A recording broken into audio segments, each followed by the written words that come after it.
Halo semua, apa kabar? Hari ini kita akan membahas tentang pengaruh fisiologis terhadap kajian psikologi. Oh iya, kami dari kelompok 9 yang beranggotakan 6 orang. Ada Marshanda William, Aurelia Raquel Nyafak, Vini Gracia, Debri Pai, Natalia Meti Boboy, dan Rialce Basilisin. Mari kita mulai.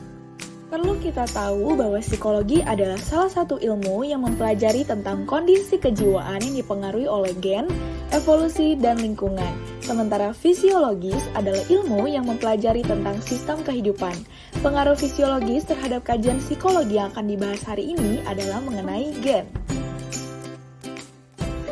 Gen adalah materi genetik yang tersusun dari DNA dan RNA yang berada pada kromosom, atau dapat dikatakan sebagai unit dasar pewarisan genetik induk pada keturunannya.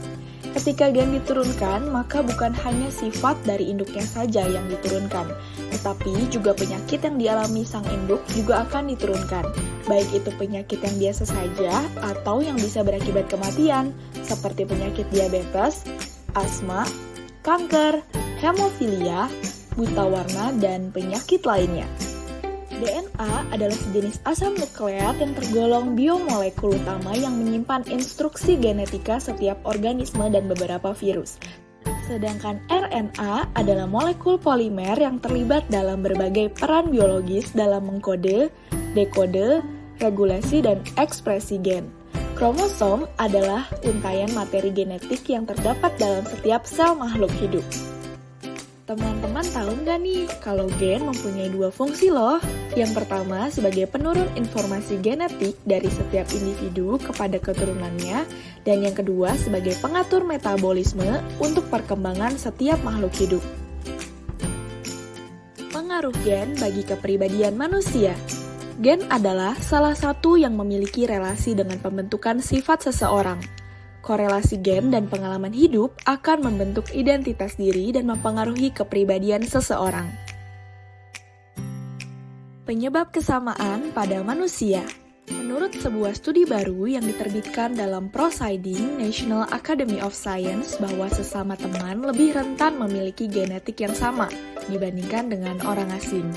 Hal ini karena sebagian besar memiliki ketertarikan masing-masing dan cenderung berusaha mencari teman yang memiliki karakteristik yang sama, baik dari usia, pendidikan, latar belakang, hobi, dan lainnya. Selanjutnya, kita akan membahas tentang variasi genetik pada manusia. Faktor genetik atau variasi genetik menyebutkan bahwa satu spesies tidak benar-benar sama, karena adanya variasi genetik. Variasi genetik berguna untuk adaptasi lingkungan. Hal ini terjadi karena adanya mutasi, reproduksi seksual, migrasi, dan ukuran populasi yang kecil.